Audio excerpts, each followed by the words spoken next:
아멘. 할렐루야. 우리 하나님의 크신 은혜와 은총이 우리 모두에게 충만하게 임하시기를 간절히 기도합니다. 제가 설교를 할 때마다 늘 지금 한 요 멘트를 매주 해요. 그죠? 매주 해요. 하나님의 은혜가 우리 모두에게 함께하기를 간절히 바라는 마음이에요. 그 마음으로 저는 목회를 하고 또 여러분과 함께 영적으로 사귀어가고 또 이렇게 교제를 하고 또 하나님의 교회를 섬겨 나갑니다. 하나님이 늘 우리와 함께 하시기를 간절히 기도합니다. 오늘 본문에 있는 내용 요한복음을 지금 1장부터 해갖고 지금까지 쭉 이게 단락별로 왔는데 이제 연말 들어서서 12월 달부터 12월 1월은 여러 행사들이 그 안에 막 계속 있었어요. 2달 동안. 그래서 이 부분을 조금 내려놓고 다른 교회 행사들 하는데 2달을 이렇게 보냈습니다. 그래서 이제 또 그 모든 그 분주한 일들이 다 끝났기 때문에 다시 요한복음 말씀 이어서 다시 시작을 합니다. 그래서 오늘 본문에 와가지고는 이제 오늘 본문은 어떤 내용이냐면 요한복음 17장에 있는 내용은 17장 전체가 예수님의 기도의 내용이에요. 예수님의 기도의 내용. 어떻게 보면 마지막 기도일 수도 있고 한 기도죠. 이 17장 이후로는 어떤 일들이 벌어지냐면 예수님이 로마 병장들한테 붙잡히는 일들이 생기고 그 다음에 이제 십자가 재판받는 일들이 일어나고 그 다음에 십자가의 죽음의 이야기가 있고 그 다음에 부활하시는 이야기로 이게 쭉 이어지기 때문에 이 기도는 어떤 기도냐면 바로 우리가 마태복음, 마태마가, 누가에서 쭉 봤던 예수님의 마지막 겟세마네 동산에서의 기도 있잖아요. 그렇죠? 그 기도의 내용 속에서 우리가 기억하는 건 뭐냐면 한 가지만 늘 기억해요. 주여 이 잔을 내게서 옮겨옵소서. 그러나 나의 원대로 없이고 아버지의 원대로 되기를 원하나이다. 이 말씀만 우리가 기억하고 있어서 마치 그 예수님의 기도의 내용이 온 밤에 그 내용만 기도한 것처럼 인식할 수 있지만 오늘 17장에 있는 내용이 예수님이 그 밤에 기도하신 그 내용들이에요. 그러니까 그 내용 말고 이렇게 많은 기도의 내용이 그 안에 쭉 있었는데 크게 세 단락으로 나누면 예수님이 오늘 읽었던 부분은 예수님이 기도하면서 자기 자신을 위한 기도를 하고 있는 부분. 이 오늘 본문에 있는 단락이고 이 두 번째 단락에서는 6절부터 19절까지 있는 단락인데 그 부분은 예수님이 지난 3년간 누구하고 같이 생활을 했어요? 제자들하고 같이 생활했단 말이죠. 그러니까 제자들을 위한 기도의 내용이 19절까지가 있는 거예요. 그 다음에 20절부터 끝절까지는 누구를 위한 기도냐면 이 땅에 남겨진 성도들을 위한 기도예요. 그러니까 예수님이 온 밤을 지새워서 이 기도를 예수님이 어떻게 했다고 그러냐면 땀방울이 무슨 방울이 되도록? 핏방울이 되도록. 그거는 무엇을 상징하는 거예요? 예수님의 간절함을 상징하는 거잖아요. 그렇죠? 그 간절하게 기도한 기도의 내용들이 뭐냐? 밤새도록 하나님 앞에 엎드려서 기도하는 기도의 내용이 오늘 이 요한복음 17장에 있는 내용이에요.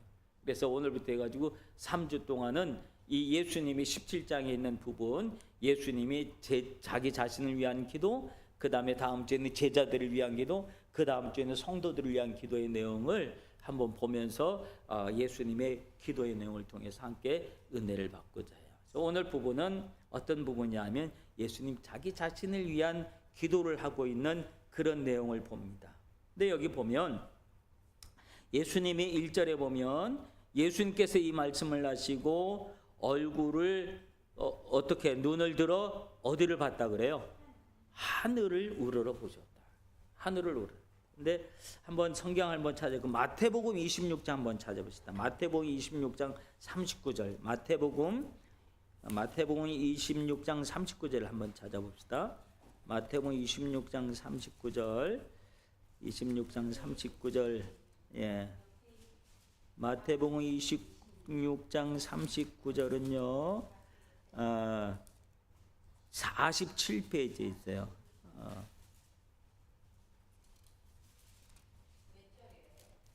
26장 39절 한번 읽어볼까요? 조금 나가서 얼굴을 땅에 대시고 엎드려 기도하여 이르시되 아버지여 만일 할만하거든 이 잔을 내게서 지나가게 하옵소서. 그러나 나의 원대로 마옵시고 아버지 원대로 하옵소서 하시고. 근데 여기 보면 여기서는 예수님이 얼굴을 어디다 대고 하셨어요? 얼굴을 땅에다 대고 엎드려 그랬는데 오늘 요한복음에 와서는 예수님이 얼굴을 어떻게 했을까요? 하늘을 우러러보시고. 그러니까 예수님이 기도할 때 얼굴을 땅에 대고 기도할 때는 어떤 마음일까요? 여러분 우리가 기도할 때 얼굴을 땅에다 대고 기도할 때가 있어. 어떨 때 얼굴을 땅에 대고 기도할까?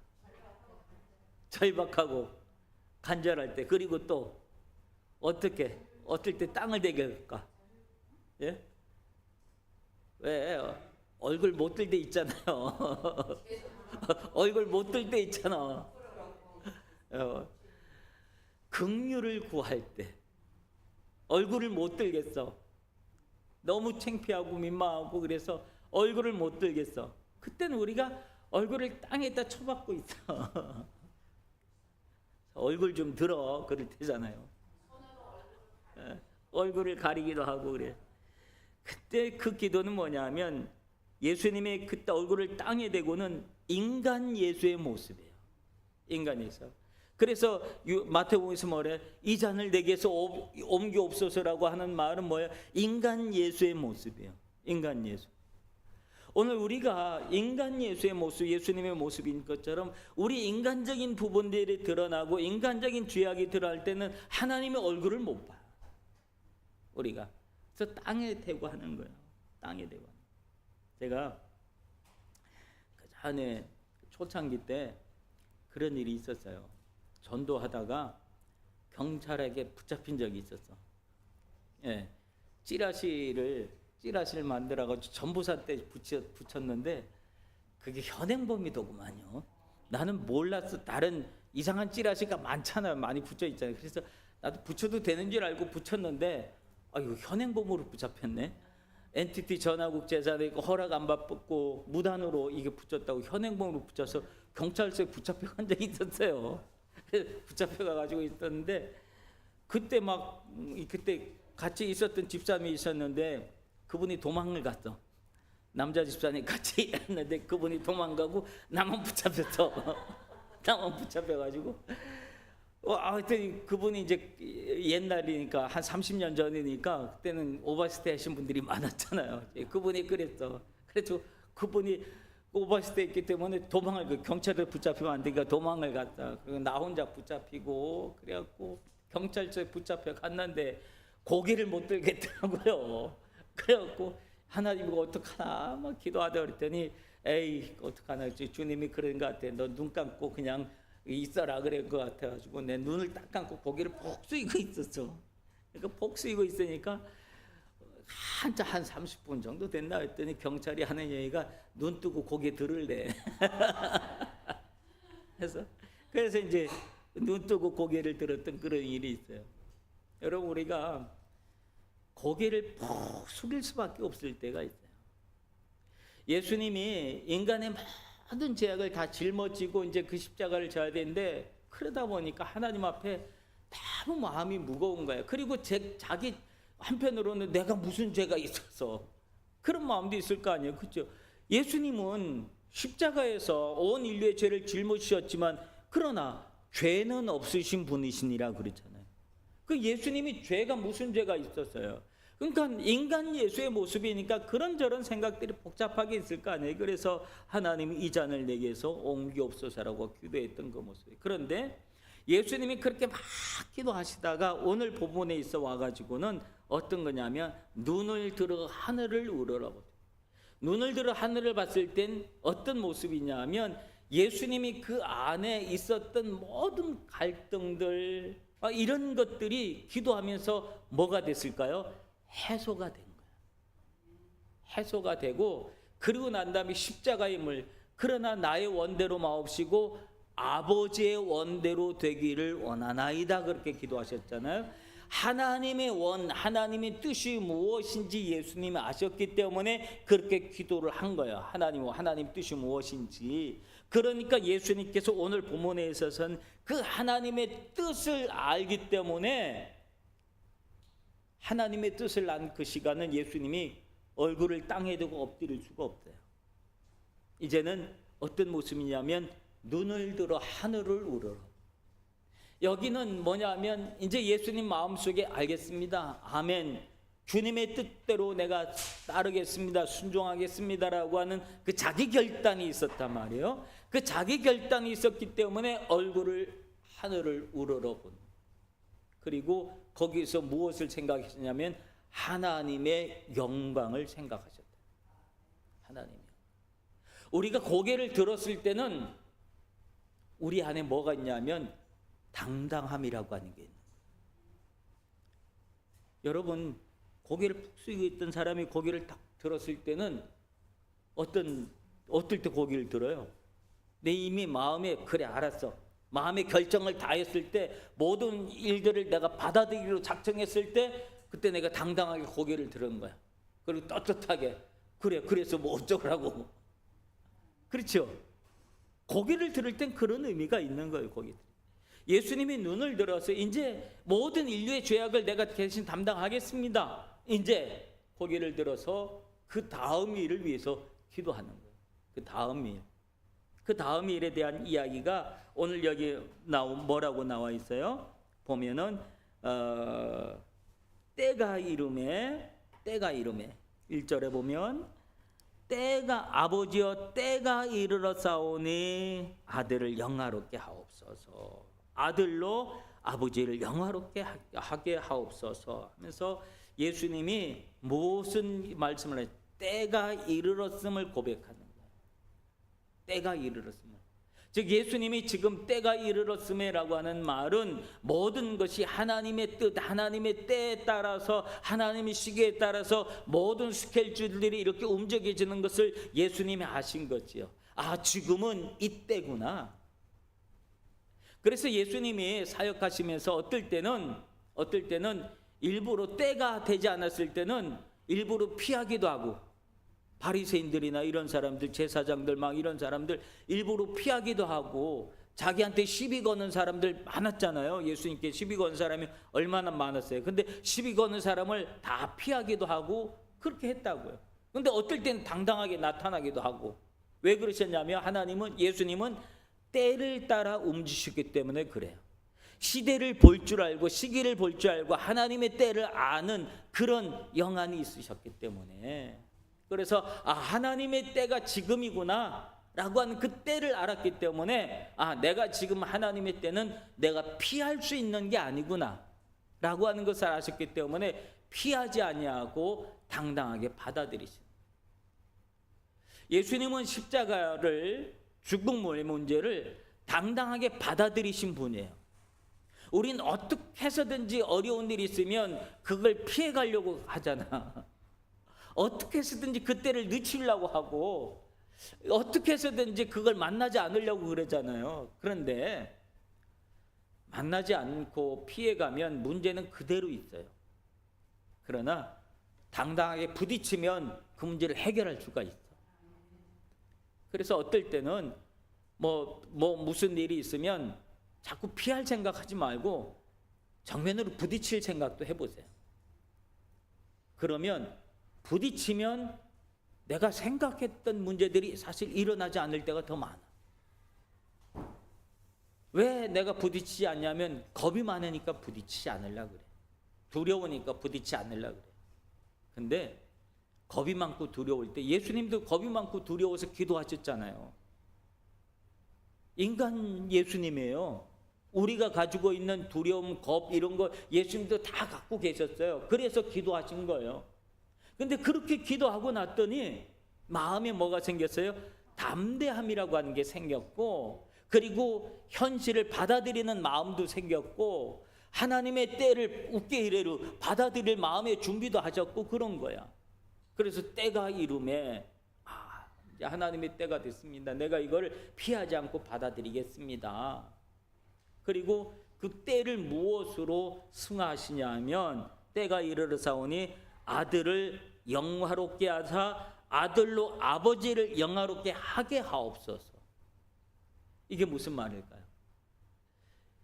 그 십자가, 지금 이 때는 십자가의 죽음을 얘기하는 거죠. 십자가를 지는 걸 얘기하죠. 근데 그 십자가의 죽음을 부정적으로 받아들이지 않고 거기에 하나님의 뜻이 그 십자가 안에 있으니까 하나님 뜻이 있는 곳에는 뭐가 있냐면 영광, 영화 이런 것이 그 안에 있다는 거예요. 그래서 하나님, 내가 그 십자가를 당당하게 받아내서 하나님이 영광스럽게 할 수 있도록, 영광을 받을 수 있도록. 왜냐하면 그 십자가 사건이 얼마나 엄청난 사건이에요. 그 십자가의 사건이 곧 무슨 사건이 돼? 인류를 구원하는 구속의 사건이 되어지신단 말이에요. 단순히 한 사람이 십자가에서 죽었다라고 하는 문제가 아니에요. 누가 죽었느냐가 중요해요. 십자가에서 죽은 사람이, 십자가 지고 죽은 사람이 예수님밖에 없어요? 아니잖아요. 십자가는 형틀이잖아. 그러니까 예수님 이전에도 수많은 사람들이 그 십자가에서 죽었어요. 예수님이 십자가에 못 박힐 때도 예수님 혼자 십자가에 못 박힌 게 아니죠. 양옆에 누가 같이 십자가에 못 박혔어요? 강도가 같이 십자가에 못 박혔었어요. 그러나 그들은 자기 죄가로 말미암아서 십자가를 진 거예요. 그러니까 십자가를 졌다고 해서 모든 그 십자가가 모든 것을 해결하는 건 아니야. 누가 그 십자가를 졌느냐가 중요한 거지요. 십자가를 오늘 이 하나님의 아들 예수 그리스도께서 십자가를 지셨기 때문에 그것이 의미가 있고 그것이 인류를 구원하는 영적 의미가 거기에서 있는 것이지 아무나가 아니에요. 아무나가 아니에요. 그러니까 거기에 하나님의 뜻이 임하는 거예요. 근데 예수님께서 오늘 우리에게 뭐라고 말씀하시냐면 너희가 나를 따라오려거든 무엇을 지고 그러래요? 우리에게 자기 십자가를 지고 따르라 그랬어요. 그러니까 이 예수님이 짊어지긴 십자가는 누가 짊어지게 한 십자가요? 우리 하나님께서 짊어지게 한 십자가예요. 그죠? 하나님이 짊어지게 하죠. 근데 예수님이 우리에게 하신 말씀이 너희가 나를 따라오려거든 자기 십자가를 짊어지고, 이 말은 뭐 누가 우리가 져야 되는 십자가를 누가 짊어지게 하신 거예요? 예수님이 하신 말씀이니까 예수님이 우리에게 짊어지게 한 십자가 있어요. 예수님이 짊어지게 한 십자가를 지면 그 십자가가 우리에게 무엇으로 나타난 줄 아세요? 영광으로 나타나는. 내가 잘못해서 지는 십자가도 있거든요. 그건 영광으로 나타나질 않아. 내 죄값이야 그거는. 그러니까 모든 십자가가 다 영광으로 나타나진 않아요. 주님이 짊어지게 한 십자가냐 아니면 자기 잘못으로 지은 십자가냐라고 하는 거예요. 양쪽에 있는 십자가로 예수님과 함께 붙잡혔던 그 십자가형을 받았던 두 강도는 자기 죄로 인한 십자가이기 때문에 그게 영광으로 드러나진 않잖아요. 그 앞에 십자가에 죽은 사람이 얼마나 많은데 그게 다 영광이 아니잖아요. 그들은 다 자기 죄야. 우리가 그러니까 좀 착각하면 안 되는 게 내가 잘못해서 지게 된 십자가를 놓고 마치 하나님이 짊어지게 한 것처럼 그렇게 착각하면 안 돼. 내 잘못으로 지어진 십자가는 그건 내가 감당해야 될 것이지 그건 영광이 아니야. 죄값이지. 그냥 죄값이에요. 그러나 주님이 말씀하신 십자가, 자기 십자가, 즉 누군가를 위해서 대신 희생하는 십자가, 누군가의 잘못이나 누군가가 해야 될 그 일을 내가 대신 짊어지는 그 십자가. 내가 안 해도 되지만 아유 저거 내가 대신 짊어져야지. 그래야지 저 사람은 좀 낫겠다. 저 사람이 좀 힘이 좀 덜하겠다 라는 생각이 든 그 짐 있잖아요. 누가 막 설거지를 하고 있어. 좀 더 쉬운 얘기는 설거지를 막 아이고 몸도 아픈데 저 설거지 하느라고 어떻게 나도 그거 내가 할게. 그리고 대신 설거지를 해주는 거. 자기가 당번이 아니지만 당번이 힘들어하니까 그거 좀 쉬게 하고 내가 대신 설거지도 하고 막. 거기에 뭐가 있냐면 기쁨이 있는 거예요. 그게 그런 십자가가 있다니까. 이게 하나님의 뜻을 아는 거야. 그러니까 예수님이 지금 그 십자가를 때가 이르러서 나를 영화롭게 해주신, 내가 하나님을 영화롭게 하겠습니다라고 하는 그 기도를 하고 있는 거예요. 그러니까 하나님의 영광은 십자가에서 드러나는 거예요. 내가 잘 먹고 잘 살고 거기에서 하나님의 영광이 드러나는 게 아니라, 내가 힘들고 어려워도 내가 그 일을 감당하겠습니다, 내가 희생하고 그럴 때 하나님의 영광이 거기에서 드러나는 줄로 믿습니다. 예수님이 그렇게 기도하고 있는 그런 내용인 거예요. 그 다음에 보면 3절에 보면 어떤 얘기가 있어요. 자, 2절 한번 보면, 아버지께서 아들에게 주신 모든 사람에게 영생을 주시려고 만민을 다스리는 권세를 아들에게 주셨습니다. 그러니까 예수님이 권세를 지금 가지고 있다 그래요. 근데 그 권세는 무엇을 하기 위한 권세요? 만민을 다스리는 권세를 가졌다는데 무엇을 하기 위한 권세요? 예? 무엇을 하기 위한? 2절 첫 단락에 보면 아버지께서 아들에게 주신 모든 사람에게 뭐를? 영생을 주게 하려고. 영생을 주게 하려고. 즉 모든 사람에게 영생을 주게 하는 권세. 그러니까 예수님의 권세는 누리는 권세가 아니고 떵떵거리는 권세가 아니고, 세상의 권세는 그렇잖아요. 막 사람한테 지시하고 명령하고, 그래서 지시와 명령에 막 사람들이 겁이 나서 권세에 눌려가지고 막 그렇게 순종하고 하는 그런 권세가 아니라, 많은 사람을 이렇게 영생을 주게 하는 권세. 여러분, 이게 무슨 권세? 영생을 주기 위해서는 어떤 일이 벌어져야 되는 거예요? 영생을 주기 위해서는 영적 싸움이 있잖아요. 누구와의 싸움? 악한 사탄 마귀와의 영적 싸움이 있어요. 마귀는 안 뺏기려고 그러고, 그걸 마귀로부터 뺏어내려고 그러고, 이런 영적 싸움이 있잖아요. 그렇죠?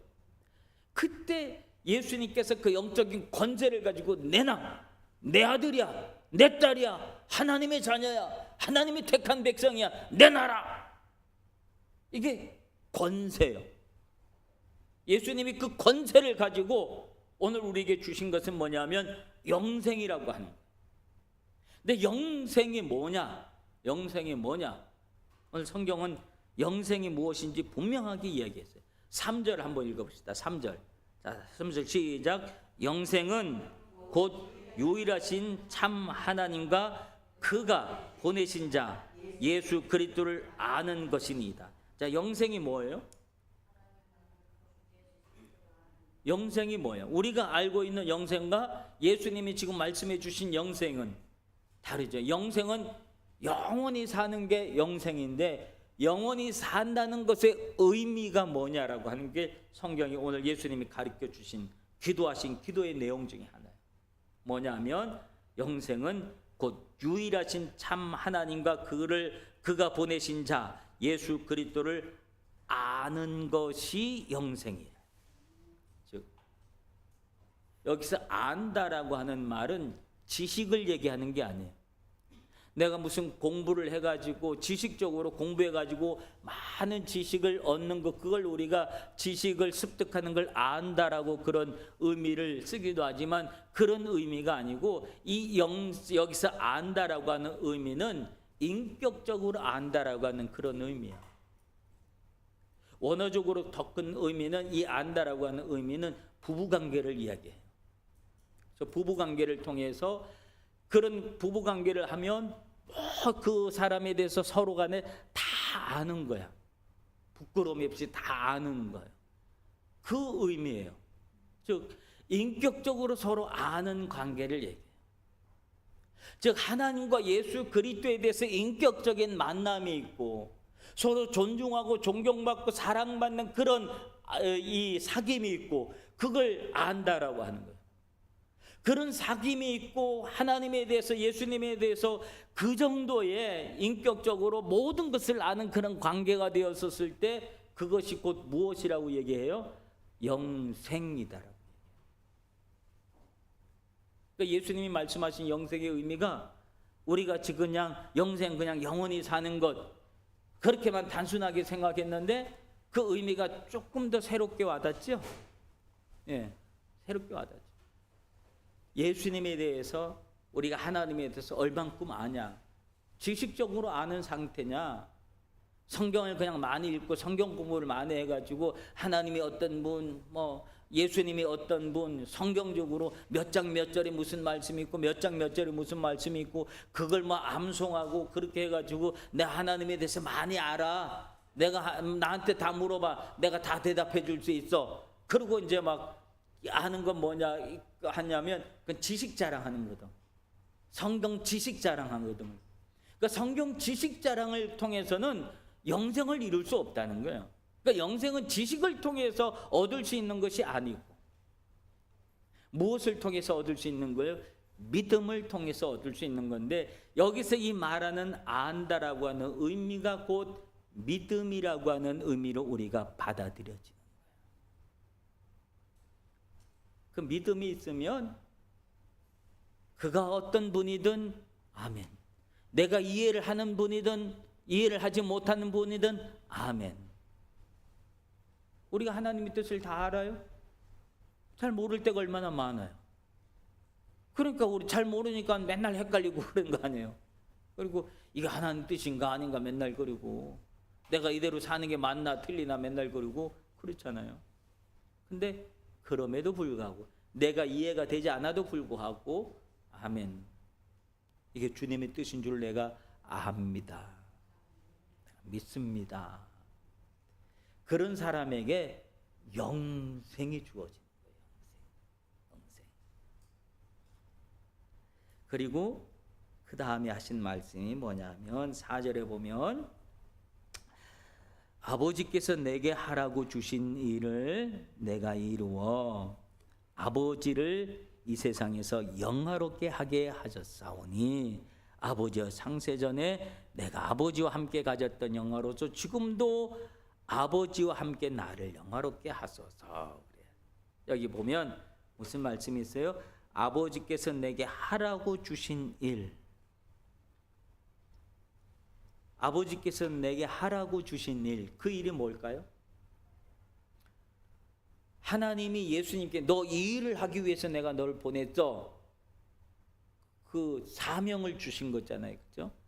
나에게 하라고 하신 일. 그 일은 십자가예요.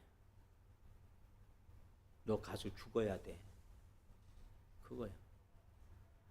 자기 아들을 죽이기 위해서 보낸 거야.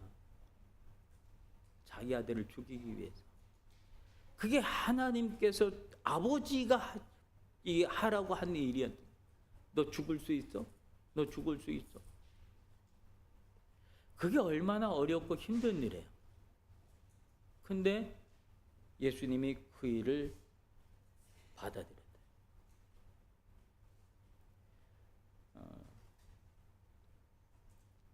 그 전에 그런 세월호 때인가 그럴 때 그런 일들이 참 많은 일화가 있었어요. 배가 침몰해서 가는데 아버지가 자기 딸을 구할 수 있는데 딸은 구원의 확신이 분명했어. 그래서 찬송을 부르고 있었어요. 근데 아버지가 그 딸을 구해야 되는데 딸을 놔두고 딸은 그 딸 친구를 구했어. 무슨 의미로 그렇게 했을까요? 딸은 지금 가도 하나님 품에 간다. 근데 네 친구 얘는 아직 하나님을 몰라. 하나님을 몰라. 딸아 어떻게 할까? 아버지가 딸한테 물어봤대요. 딸아 어떻게 할까? 딸이 그랬대. 아빠 나는 지금 죽어도 하늘나라 가니까 하나님 품에 가니까 저 친구를 구해줘. 친구를 구해서 친구를 전도해줘. 이런 마음이 얼마나 무거운 마음일까요? 그러나 예수님께서 아버지께서 내게 주신 일, 너 가서 죽어야 돼. 무엇을 위해서? 너네 인류를 구원해야지 돼. 라고 하는 그 사명을 위해서 하나님이 아버지가 아들을 그렇게 보낸 거예요. 근데 그 예수님이 알겠습니다. 내가 죽겠습니다. 그걸 받아들이는 거예요. 죽음을 받아들이는 거예요. 근데 예수님의 마지막 기도 속에서 우리를 마음 아프게 하는 기도가 있죠. 달리다 아버지 왜 나를 버리시나이까? 라는 그 기도, 버림받은 그 기도 있잖아요. 그 버림받은 기도. 그 버림받은 그 기도를 할 때 예수님의 마음이 얼마나 아팠을까 싶어요. 그러나 예수님 마지막에 뭐라 하는지, 마지막 말은 다 이루었도다. 그러면서 하나님의 뜻을 끝내 이루신 그 모습을 우리는 기억해요. 그러니까 우리는 그 예수님께서 우리를 위해서 십자가에 못 박혀 돌아가신 그 구원의 사건이 아무 감각 없이 그냥 예수님이 그랬나 보다. 그게 아니라 그러기 위해서 예수님은 얼마나 많은 갈등과 고민과 마지막 순간까지 인간의 몸을 그대로 안고 있었으니까 인간이 느끼는 모든 아픔과 상처와 고통과 막 쓰라림 이런 것들이 다 있었을 거 아니에요. 그걸 다 받아내면서 수많은 갈등도 하고 그러나 마지막에는 다 이루었습니다. 그러면서 하나님의 뜻을 끝내 이루시는. 그래서 예수님이 지금 그걸 기도로 준비하는 거예요. 그대로 준비해요. 뭐라고? 아버지께서 내게 하라고 주신 그 일을 내가 이루겠습니다. 라고 하면서 자기 자신을 위한 기도를 하고 있는 거예요. 내가 이 일을 잘 이루겠습니다라고 하는 그 기도. 그래서 이것을 잘 이룸으로 뭐가 드러나게? 하나님을 영화롭게 하는 일이 드러날 수 있도록 하나님 나에게 힘을 달라고 하는 그 기도. 그러니까 우리가 어떨 때는 자기 자신을 위한 기도가 필요할 때가 참 많이 있어요. 어렵고 힘든 일이 있을 때 하나님 내가 이 일을 잘 감당하고 받아들일 수 있도록 하나님 내 마음을 꼭 붙잡아 주세요. 내가 흔들리지 않도록 내 마음을 꼭 붙잡아 주세요. 그게 자기 자신을 위한 기도야. 예수님도 지금 그 기도를 드리고 있는 거야. 그래서 우리가 그런 기도로 잘 무장이 돼 있으면 어떤 일들을 맞이할 때 우리가 담당할 수 있어요. 덤덤할 수 있고 그 일을 그냥 수나오니 이게 비겁하게 도망가지 않고 피하지 않고 숨지 않고 그대로 받아들일 수가 있게 되어진다. 어떤 일들을 우리가 받아들일 때 힘겹고 어려운 일들이 있을 수 있지만 그러나 믿음으로 영적으로 잘 준비하시길 바랍니다. 영적 준비가 잘 되어 있으면 모든 것을 우리가 잘 받아들일 수가 있습니다. 오늘 예수님이 자기 자신을 위한 기도를 올리고 있는 거예요. 내가 하나님을 영화롭게 할 수 있도록 하나님께서 나를 보내주신 나에게 하라고 주신 그 일을 내가 잘 감당할 수 있도록, 그래서 하나님의 영광이 드러날 수 있도록 하나님 나를 도와주시옵소서 아들로서 기도하고 있는 그런 이 예수님의 기도를 마음속에 새기면서 우리도 하나님 내가 인생을 살아가면서 또 내 앞에 놓여진 많은 일들을 감당해 나갈 때 하나님 그 모든 일들을 내가 덤덤하게 받아들일 수 있도록 하나님 내게 은혜 주시옵소서. 이렇게 기도할 수 있기를 바랍니다. 하나님은 반드시 여러분에게 영적 준비가 되신 분들에게는 하나님이 놀라운 승리를 이루게 하실 줄로 믿습니다. 오늘 말씀 기억하시면서 우리 함께 한 목소리로 기도하는 시간 갖도록 합니다.